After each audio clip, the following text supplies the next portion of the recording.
Hola amiguitos de la vida del internet, son las 7:30 de la mañana, es un domingo 30 de mayo y voy a intentar grabar un blog de lectura, actualización, chismecito, etcétera, etcétera. A ver qué tal me sale. Y como es todavía bien temprano y todavía ando greñuda, pues voy a hacer un cafezazo para despertar antes de dar inicio, ahora sí que al resto de las actividades.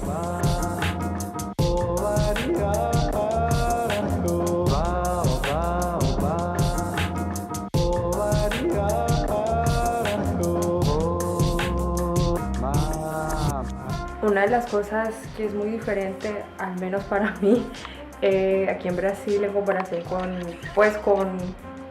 conmigo, con mi familia, creo, a lo mejor no sé, es el café. Como en mi casa no hay como esa tradición del café, o sea, yo nada más tomaba café Nescafé soluble, calentaba el agua en el micro, le ponía el azúcar, la leche, lo que sea y ya. O sea, no tengo como un paladar o un conocimiento, sí, un conocimiento sobre el consumo de café. O sea, la única persona cercana que me acuerdo que sí tenía como un poquito de, probablemente un gusto y un conocimiento más sobre el café era mi abuela, de que ella tostaba sus granos, los molía, pero también llegó un punto que ya no lo pudo hacer. Entonces, cuando llegué aquí a Brasil y vi cómo normalmente hacían así, pues el café, sí me quedé así de, esto es más trabajo, esto es diferente y ahorita les voy a enseñar. Pues a lo mejor en lugares más como con una industria del café, pues más representativa en México, no sé, Veracruz o Chiapas, tal vez esto no sea nada nuevo, pero para mí, persona de Sinaloa, de un pueblito en Sinaloa, sí fue como, esto es diferente, esto es un shock cultural. Pues el agüita ya está hervida y voy a utilizar este garrafón que es para mantener caliente el café y este como embudo filtro. Pero antes de eso, los perritos. Antes de eso le voy a poner este filtro y después le vamos a poner el café.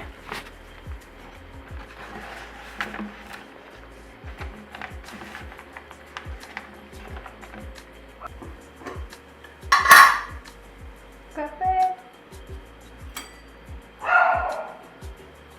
Y se le pone pues bastante.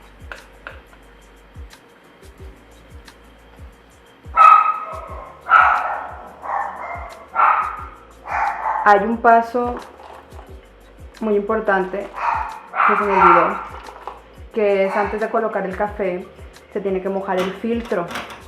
La verdad es que siempre se me olvida y perdónenme, amiguitos, personas naturales de Brasil. Y supuestamente el café sabe diferente, pero la neta, mi paladar no reconoce todavía esa diferencia, así que pues medio que me da igual. Primero igual se le echa poquita agua como para que se moje el polvo y se quede ahí pegado al filtro y no se suba, y ya después le echo todo el agua.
Hola, Sara.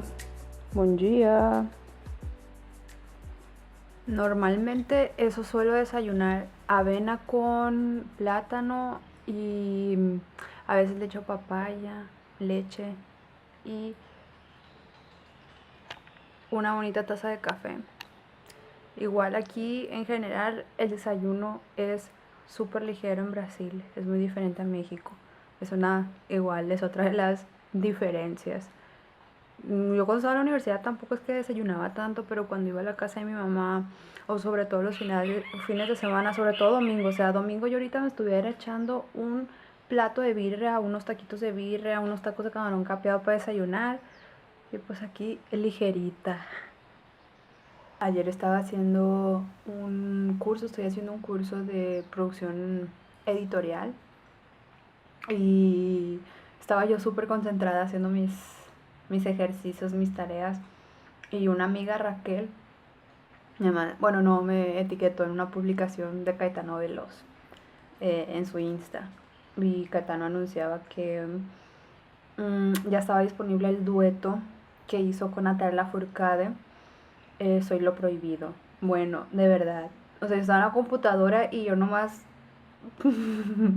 salté y Pedro se quedó, ¿qué te pasó? ¿Qué pasa? Y yo, es que una canción, Caetano Veloso, Natalia Lafourcade, cantando bolero, mariachi.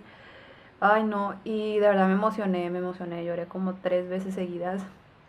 Y ya la escuché como 20,000 veces la canción, vayan a escucharla, se llama Soy lo prohibido. Y Soy lo prohibido es uno de mis boleros favoritos así de la vida, favoritos, favoritos, favoritos. Y de verdad que por mucho tiempo me hizo mucha ilusión pensar en un dueto Natalia Lafourcade de Caetano Veloso, porque en 2012, que para mí es un año súper significativo en mi vida, para empezar en 2012 fue cuando yo encontré a Caetano Veloso. Fue cuando comencé a tener una aproximación con la cultura brasileña. Y justo en ese 2012 Natalia Lafourcade lanzó el disco que son los covers Agustín Lara, que a partir de ahí ya Natalia Lafourcade cambió su estilo, se fue más por esta línea de música folclórica, de música mexicana, o sea, dejó la Natalia Lafourcade rockera, que a mí también me gustaba, o sea, las dos versiones de Natalia, los dos momentos, etapas, pues me han gustado. Y en ese disco yo conocí a Devendra Banhart. Y me acuerdo que cuando escuché a Devendra Banhart, yo pensé que era un viejito, de verdad. Y ya cuando lo voy viendo todo joven, todo bello, dije, me equivoqué, la voz me engañó. Entonces, Devendra Banhart de hecho es un artista que pues no tiene nada que ver obviamente con lo que hace Caetano, pero siento que hay un punto de convergencia eh, en la cuestión de la experimentación. O sea, yo siempre he dicho que una de las cosas que me hacen admirar muchísimo a Caetano Veloso es que es un tipo que no que experimenta, que siempre se mantiene jovial, que rompe contra todos esos estereotipos sobre la edad y sobre las limitaciones, y siempre hay un Caetano diferente, o sea, de verdad, cada vez se renueva, experimenta. Creo que también de los artistas brasileños consagrados es el artista que más se ha hecho presente fuera de Brasil y principalmente en Latinoamérica y en España. En España creo que tiene una base de fans bastante considerable, incluso porque ha aparecido en varias películas de Pedro Almodóvar y o sea, Pedro lo ama a Caetano Veloso, son amiguitos. Pero en sí, o sea, creo que ha sido uno de los artistas que más ha sabido conversar fuera de Brasil, que yo siento que a veces es, pues, el impedimento un poco para que uno, y principalmente en México, porque siento que hay países que están un poquito más sintonizados con la escena cultural, política, artística, social de Brasil, por ejemplo Argentina, que México está muy distante de Brasil, de verdad, o sea, y Brasil también, o sea, como que las dos culturas no conversan muchísimo, no tienen mucha esa intersección, o no hay esos intercambios culturales como el que acaba de suceder entre Caetano Veloso y Natalia Lafourcade, y de verdad estoy feliz. Yo ya me hizo el año, ya se me adelantó la Navidad, o sea, nada más me hace falta tener el maldito registro migratorio en orden y yo ya este año ya habrá valido la pena, de verdad. Ay, pero escúchala, neta que qué rolón. Ya voy a comenzar a leer un poco antes de correr, caminar, no sé qué voy a hacer. También antes de que se me olvide, a las personas que llegaron, gracias a que Ricardo Carreón, Ricardo, muchas gracias y saludos, compartió mi book tag de los libros latinoamericanos, pues muchísimas gracias, espero que pues les guste los videos del contenido del canal y espero verlos por aquí muy seguido. En el video de las lecturas de abril, sí, les mencioné que estaba leyendo este libro. De hecho, este libro ya llevo varios meses leyéndolo, solo como que es un libro de ensayos, pues voy a tardar bastantito. Habla sobre la cuestión feminista, habla sobre esta interseccionalidad entre clase, raza, género. Lidia González es bien relevante y actualmente para todos los movimientos feministas, para los movimientos negros dentro de Brasil, sobre esa discusión que ella ya pues desde los 70s ya efectuaba, y es bien interesante porque ella en los ensayos, en alguno de los ensayos hay mucha conversación con otras ciudades latinoamericanas, entonces también es esa propuesta sobre un feminismo afro-latinoamericano, muy padre. Y un libro que voy a empezar a leer, tal vez no hoy, o tal vez sí, depende cómo avance en el día con el resto de las actividades, es Las alegrías de la maternidad, que es de Bukky Emecheta, que es una escritora nigeriana.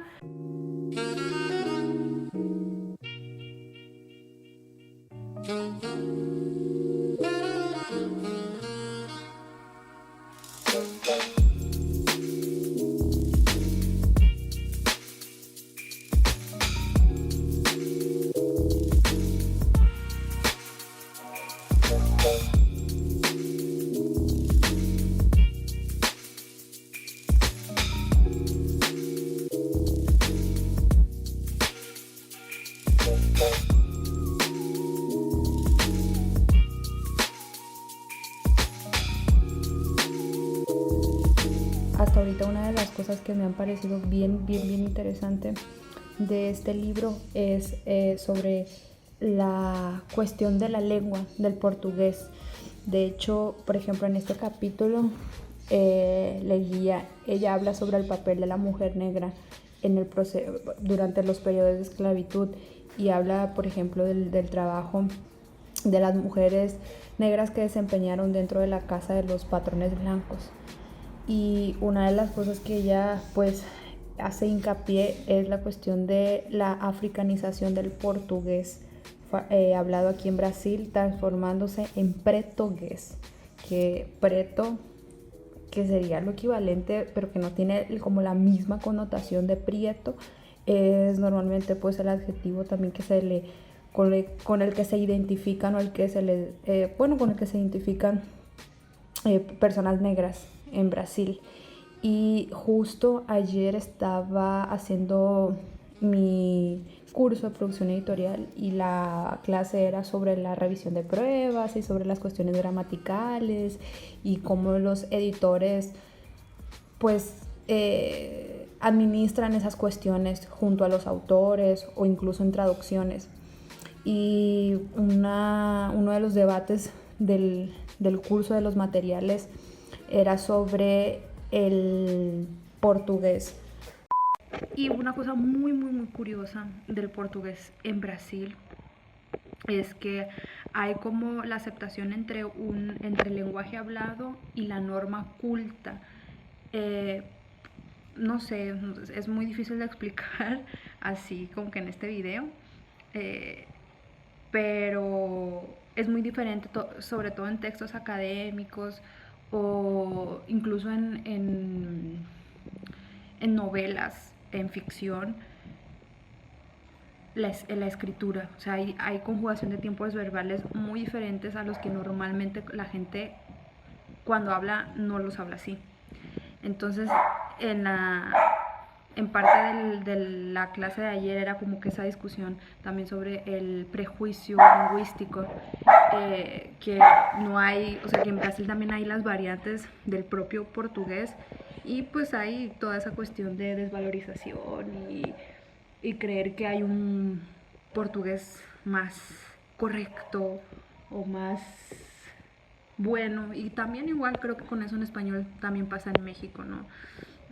Esa eterna discusión de la calor en vez del calor y del aiga en vez del haya y en fin, o sea, y cómo también tendemos a creer que el uso adecuado del lenguaje se reduce simplemente a la gramática, o sea que si tienes una buena gramática tienes un buen dominio de la lengua y pues hay ciertos estudiosos, ¿no?, que no concuerdan tanto con esa corrección, ¿no?, sobre la lengua o esa pureza. Entonces, aquí en este libro, Lelia, ella pues aborda la cuestión del portugués africanizado y la defensa de que el portugués de Brasil es totalmente diferente y no habría por qué acercarlo a las normas y al universo cognitivo del portugués en Portugal, porque no tiene sentido, porque el portugués brasileño está tan lleno de términos y de una sonoridad que lo acerca a esa influencia, ¿no?, y a esa contribución de la diáspora africana en el territorio. Entonces, pues muy interesante. Hasta aquí mi reporte, Joaquín.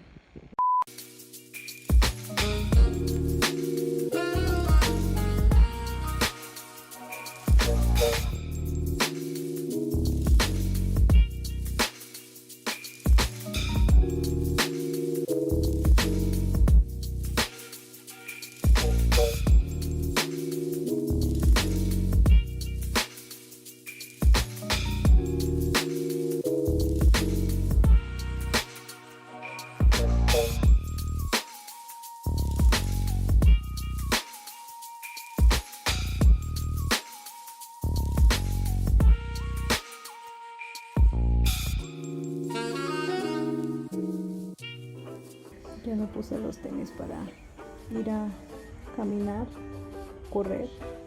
Bueno, más caminar que correr.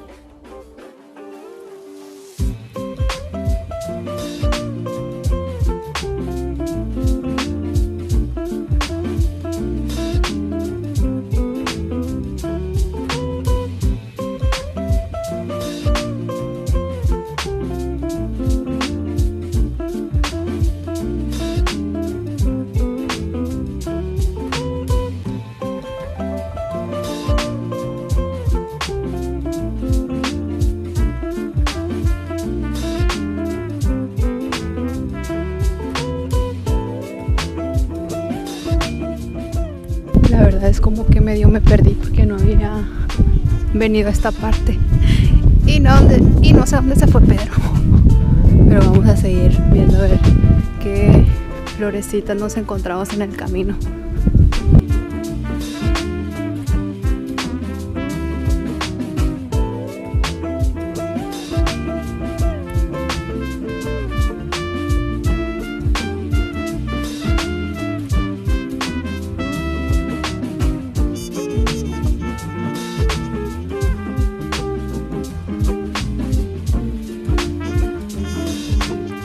Que no miraba estas flores y estas flores me recuerdan a mi abuela, porque en el patio de mi abuela y en el lugar donde vivía mi abuela había muchísimas de estas flores.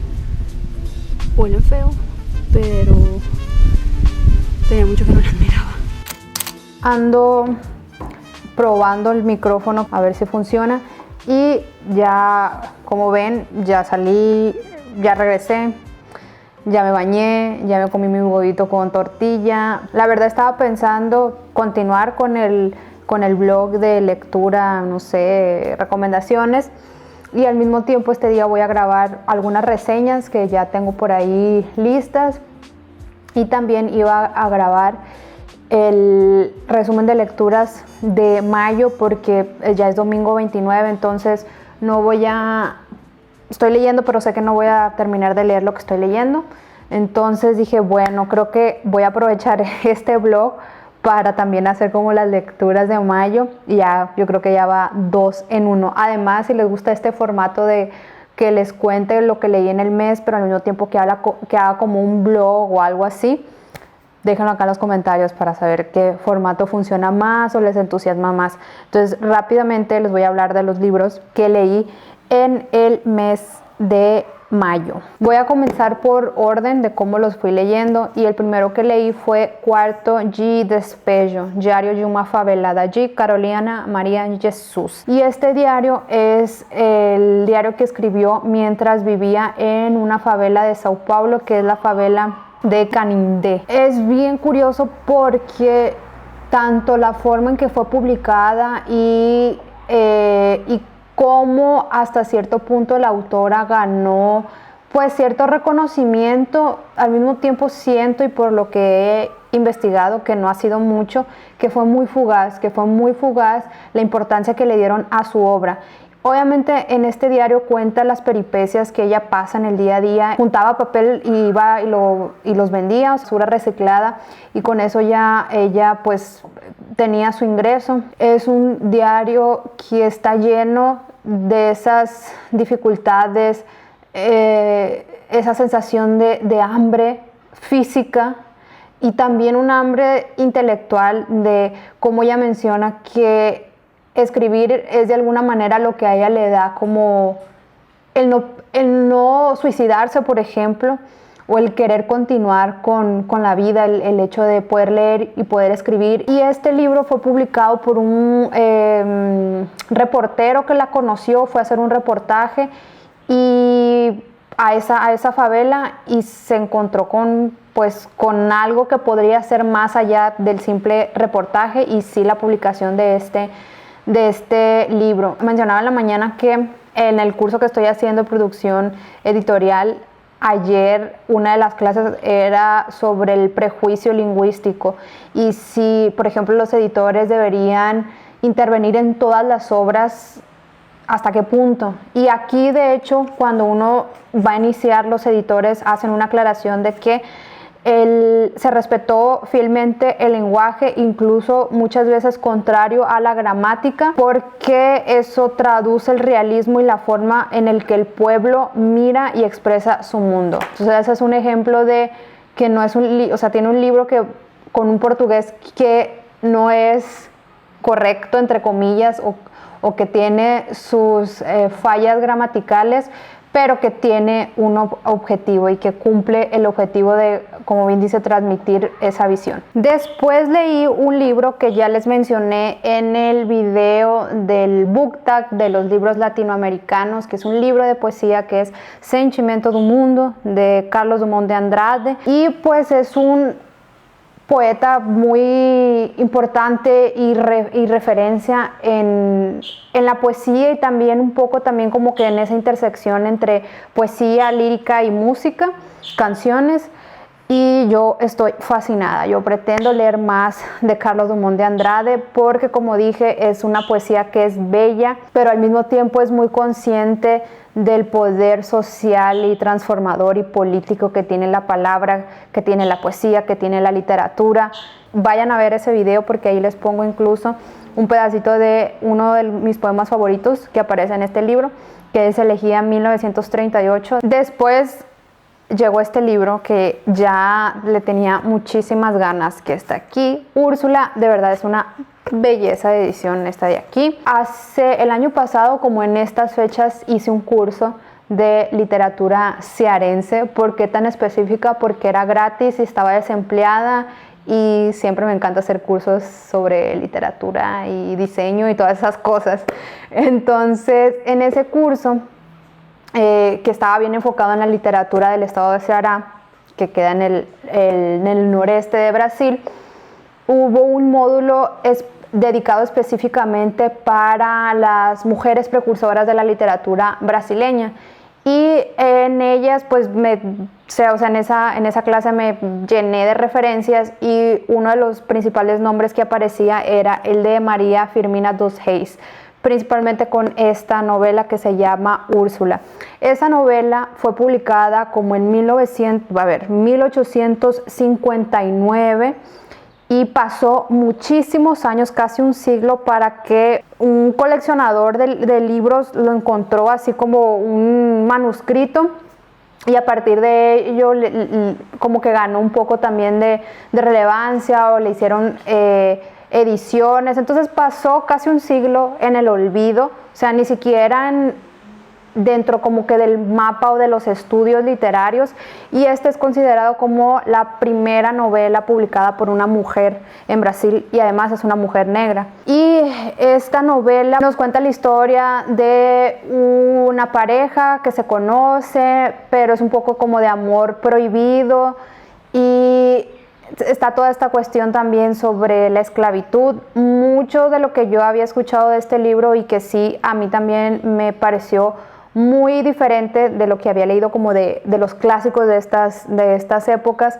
es que hay 3 personajes negros y los 3 son esclavos, y cada uno de los 3 tiene una voz propia, o sea, ellos son narradores y tienen un papel, digamos, clave dentro del desarrollo de la historia. Por ejemplo, la preta Susana, que es la esclava de la familia en el caso sería Úrsula, la chica rica que se enamora de otro tipo, pero hay todo un desmadre ahí, y ella cuenta un poco cómo llegó a Brasil, cómo la sacaron a la fuerza de sus tierras, de su familia, cómo llegó pues a ser esclava, ¿no?, de unos señores blancos. Yo tenía mucho miedo porque pensé que iba a ser difícil la lectura porque es un clásico, pero fluye muy bien, es muy ágil, no es tan largo, y me gustó mucho, mucho. Y el libro, más bien los libros que recibí de la cajita del mes de TAC Curaduría, es estos 2 de aquí. Este es el principal que recibí, que es el Un pájaro secreto, que es el pájaro secreto. Miren, neta que enamorada de los proyectos gráficos de cada uno de los libros. Obviamente cuando ya les mostré, por ejemplo, Némesis, les mostré Zula, que son los libros que he recibido de esta suscripción, y traen su revista y su marca páginas, su revista literaria con información extras. Hay una entrevista que le hicieron a la autora, y este mes fue el mes temático y fue el mes de la literatura brasileña. Este libro está escrito por Marília Arnaud, es una escritora de Paraíba. Esta novela es narrada por una niña que para ese entonces, cuando está narrando el libro, ya tiene unos 40 años, pero cuenta la historia como de su niñez, y de cómo pues su mundo y su vida se vio trastornada desde el momento que conoció a su media hermana, una media hermana casi de su misma edad, y pues obviamente que su padre tendría fuera del matrimonio, y cómo esto pues la afecta a un nivel muy, muy extremo. Hay muchos que defienden que este libro nos habla sobre las enfermedades o sobre los trastornos mentales, y hay otros que dicen que no, que es un poco este dolor de crecer, o de saber que estás dejando de ser una niña, y de saber que las personas que en teoría son las personas que deben de cuidarte, que darte amor, darte protección, pues están haciendo casi todo lo contrario, están invadiendo tu percepción del mundo, tus sueños, tus anhelos, cómo eso se destruye tan fácil. El personaje principal, que es esta niña, tiene como una visión muy perspicaz y muy al detalle, y desde pequeña ella siente y ella ve que es diferente por darle importancia a cosas que normalmente la gente o los niños de su edad no le dan importancia. Hay una relación muy cercana con su abuela. Tiene cosas interesantes, pero siento que en algún punto también la historia como que uno espera que pasen más cosas y no pasan. A veces siento que cae como que en las mismas descripciones. Siento que lo que a mí me faltó en este libro fue que pasara algo, y de verdad que no siempre estoy a la expectativa de que pase algo. O sea, no tengo que estar yo como lectora como en tensión siempre. Pero en este libro sí esperaba como que esa tensión durante toda la novela, y pues no. Y el otro libro, que fue como que el mimo, que normalmente vienen otras cosas, pero este ha sido el mejor que he recibido, que es un libro, y es un libro de cuentos que se llama Partes de una casa, y vienen cuentistas brasileños contemporáneos, por ejemplo, Marilia García, Jefferson Tenorio, Amara Moira, Caro Bessimum, Natalia Borges Poleso y un prefacio de Itamar Viera Jr., que es el escritor de Torto Arado, un libro que ya les mencioné que leí en el mes de abril. Son libros que toman, pues obviamente, partes de una casa, por ejemplo, que se inspiran o en una ventana, o que hay una interacción con espacios dentro del hogar y cómo los seres humanos, de manera individual o como familia, interactuamos con ellos. Uno de los cuentos que más me gustó fue No mi Olia, no gis nada, no me mires, no digas nada, de Natalia Borges Poleso.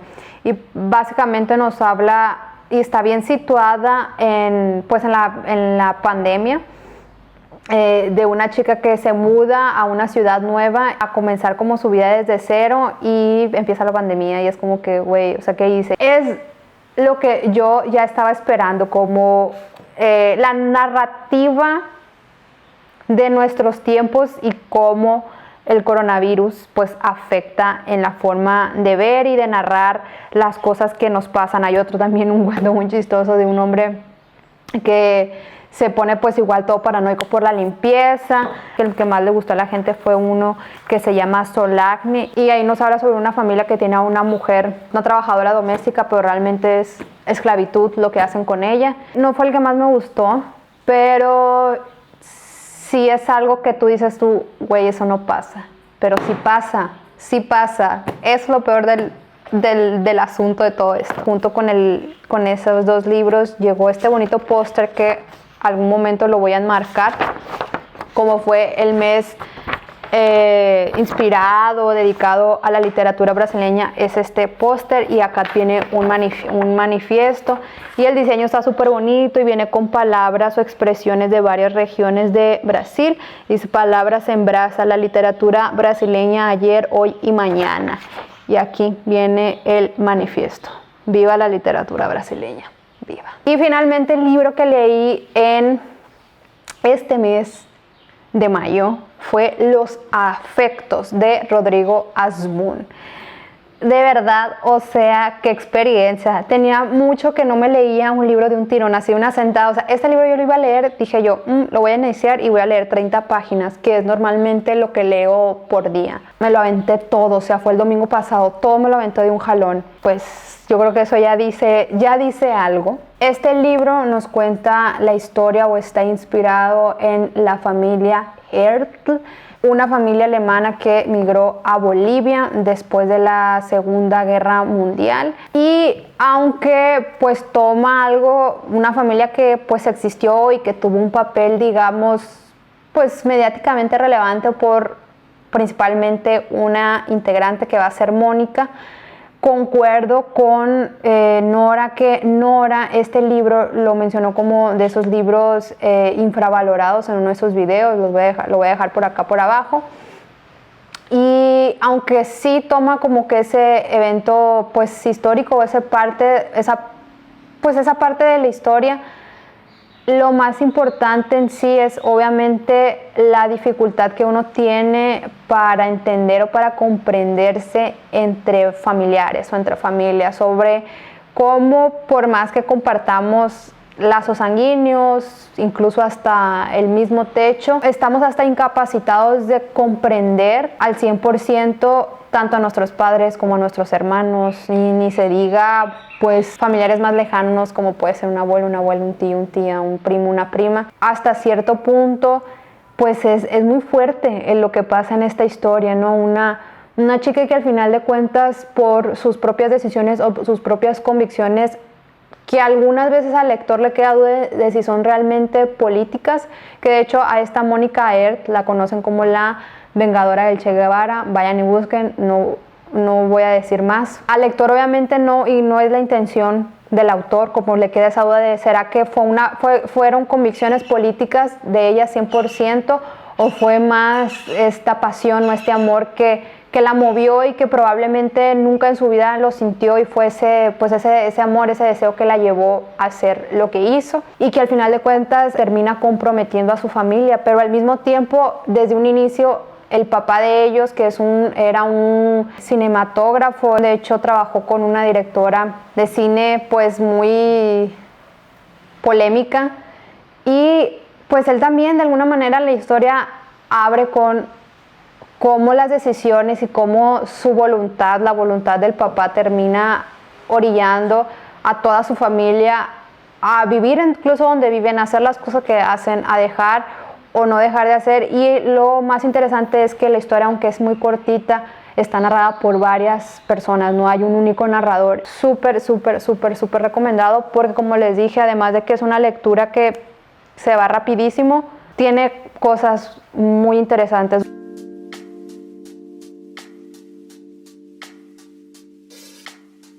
Estos son los libros que compré recientemente y de verdad después voy a grabar un video porque yo me jacto de tener un consumo muy consciente de libros.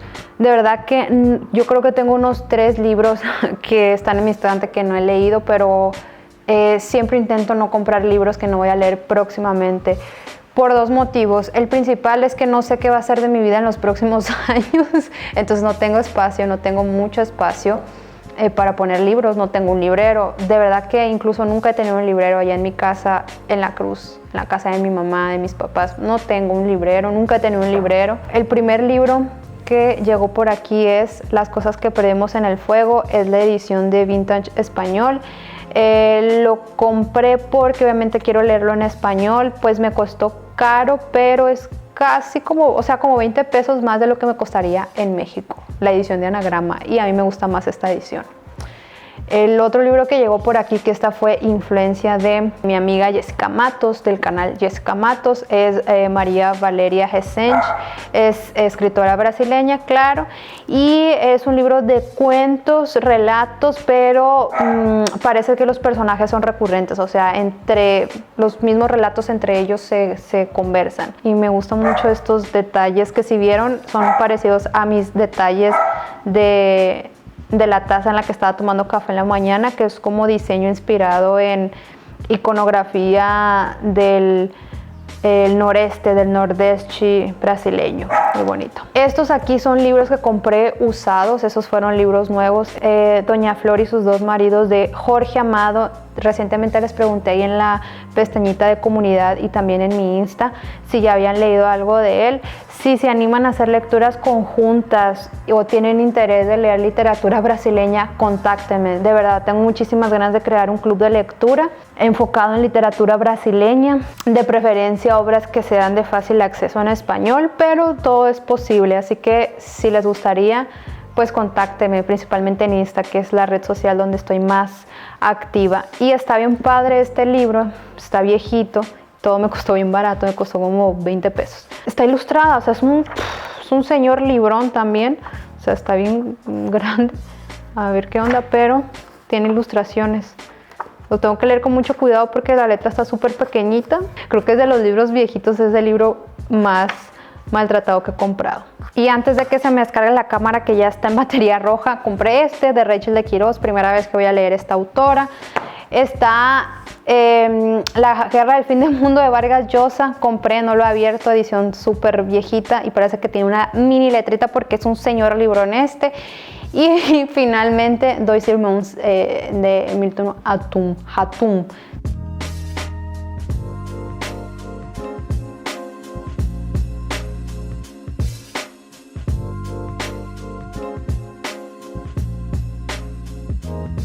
Este video ha llegado a su fin, ya no voy a leer, así que muchísimas gracias por ver este video. Les voy a dejar acá abajo otra recomendación musical si les gusta la Black Soul Music. Tim Maya, después de 50 años, lanzaron un disco de canciones en español, el secreto mejor guardado de la música brasileña. Muchísimas gracias de nuevo por ver este video y nos seguiremos viendo en los próximos. Até mais.